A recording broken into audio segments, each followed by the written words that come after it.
गृह मंत्री महोदय श्री अमित शाह जी के नाक के नीचे पूरा मणिपुर जल गया, दिल्ली में दंगे हुए, पहलगाम में हमला हुआ और आज भी वे उसी पद पर बैठे हैं। क्यों? अध्यक्ष महोदय, बमबारी से अखबारों के हेडलाइन बनते हैं, मगर कहानी सुरक्षा में की चूक में भी। इस ऑपरेशन का सिंदूर का क्रेडिट, उसका श्रेय तो हमारे प्रधानमंत्री जी चाहते हैं। सही भी हो, ठीक है, सही है, श्रेय ले। ओलंपिक्स में हमारा मेडल आता है, उसका भी श्रेय लेते हैं।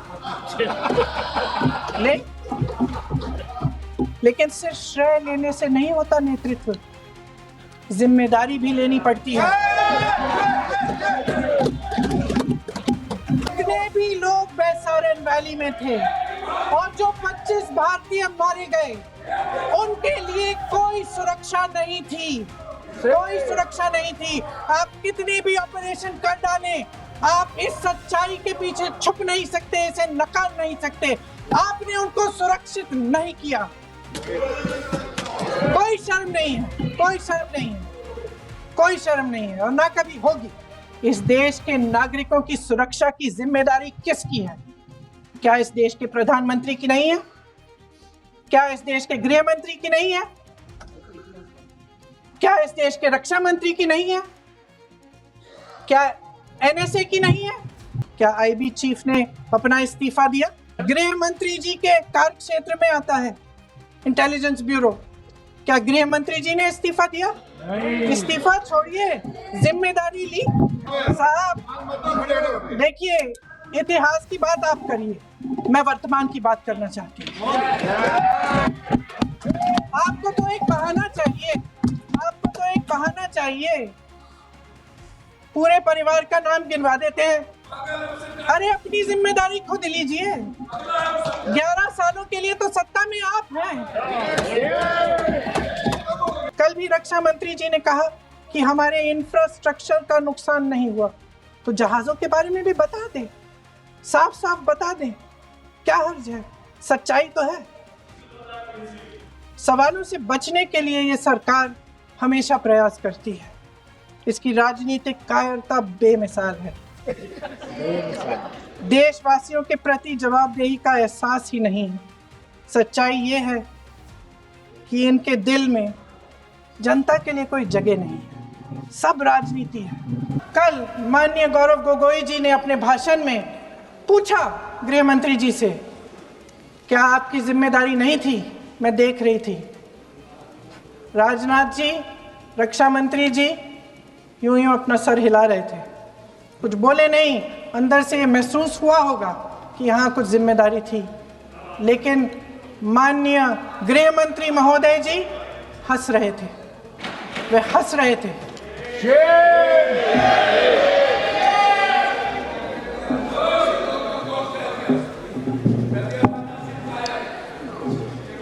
अध्यक्ष महोदय, कल सत्ता पक्ष और आज भी सत्ता पक्ष के नेताओं ने 2008 के मुंबई के हमलों का जिक्र किया, बार बार कहा कि मनमोहन सिंह जी की सरकार ने कुछ नहीं किया।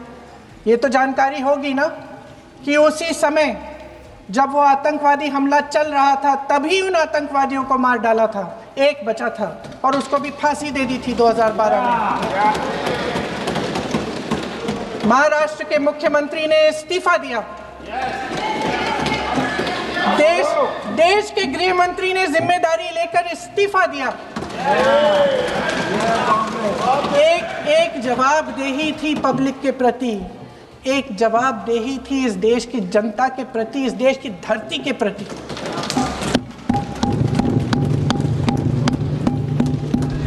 राजनाथ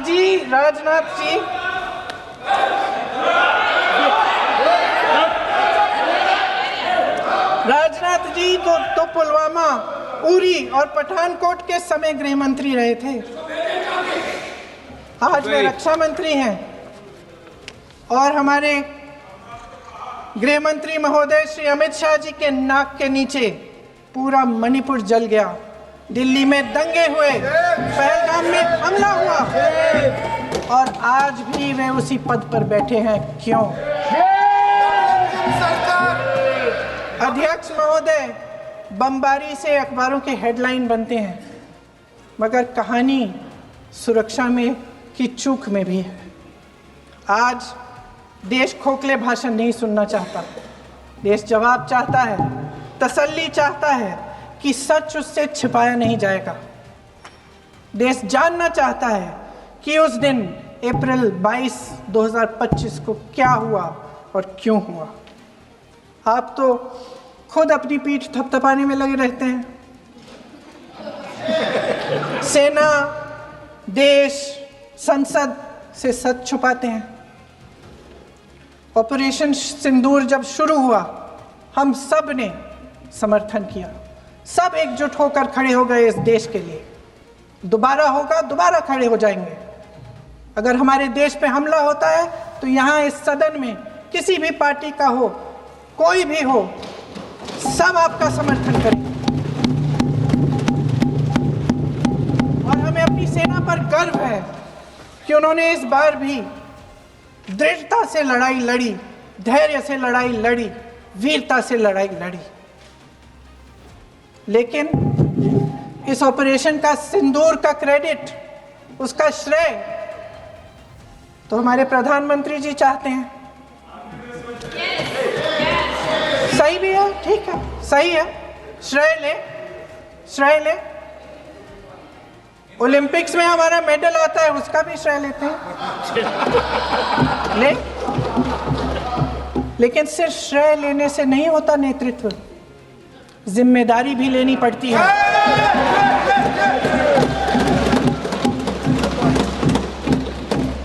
देश के इतिहास में ये पहली बार हुआ,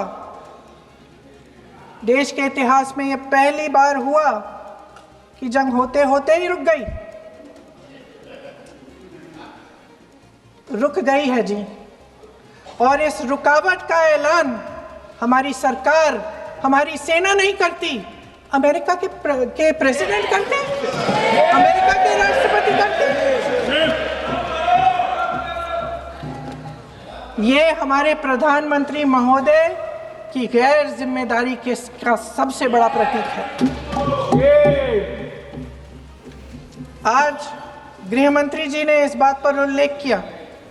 उन्होंने कहा, उनके शब्दों में उन्होंने कहा कि पाकिस्तान के पास शरण में आने के बजाय कोई चारा ही नहीं था।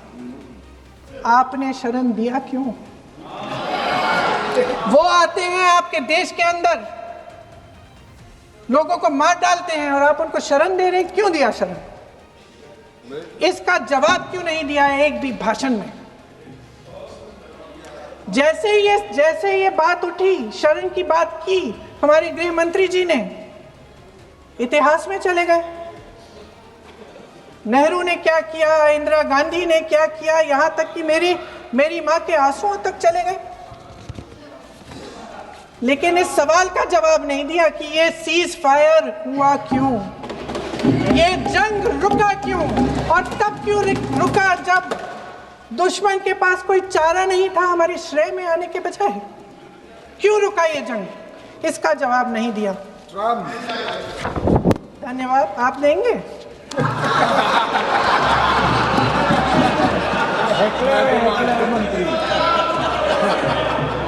देना भाई, देना। आपको टाइम मिलेगा तो, टाइम नहीं मिलेगा आपको शायद। वैसे महोदय, मेरी माँ की आंसू की बात किए, मैं इसका जवाब देना चाहती हूँ। मेरी माँ के आंसू तब गिरे जब उनके पति को आतंकवादियों ने शहीद किया, जब वे मात्र 44 साल की थी। और आज अगर मैं इस सदन में खड़ी हूँ और उन 26 लोगों की बात कर रही हूँ, मैं इसलिए कर रही हूँ क्योंकि मैं उनका दर्द जानती हूँ, महसूस करती हूँ।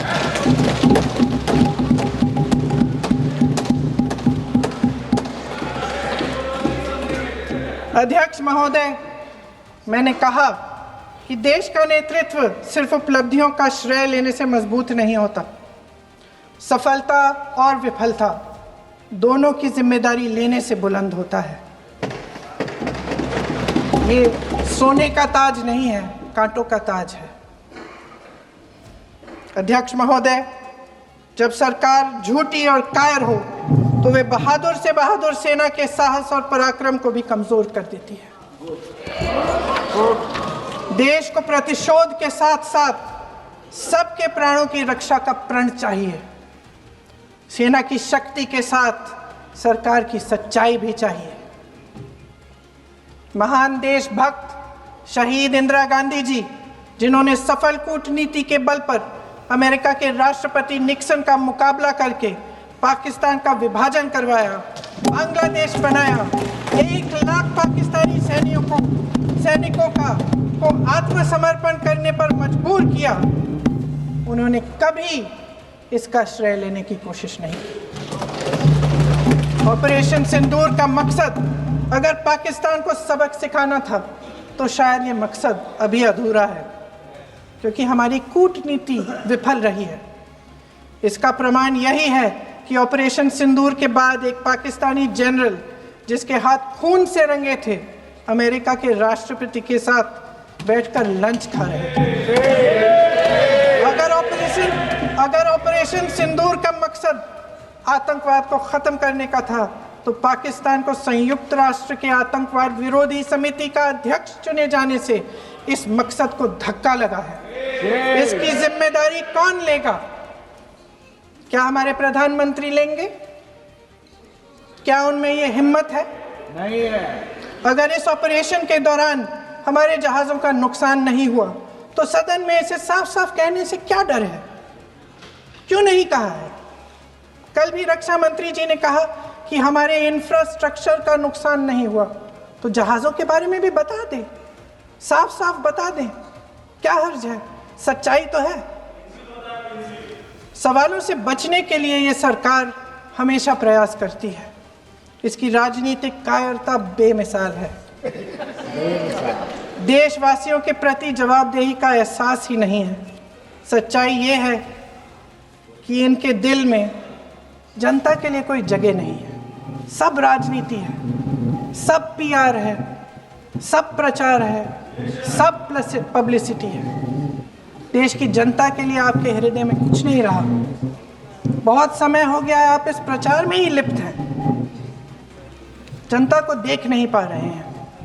जी मानिए। जो पहलगाम में हुआ, खत्म करती हूँ, जो पहलगाम में हुआ उससे हर एक देशवासी के दिल पे चोट पहुंची है।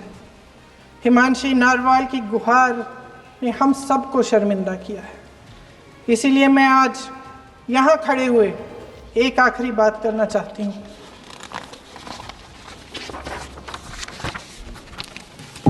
इस सदन में लगभग सभी के पास सुरक्षा है, सुरक्षा की व्यवस्था है।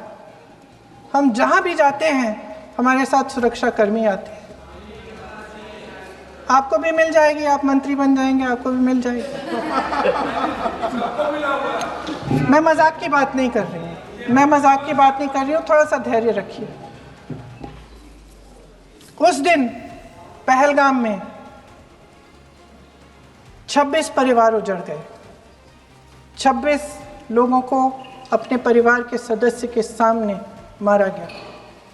26 बेटे, पति, पिता गुजर गए। उनमें से 25 भारतीय थे।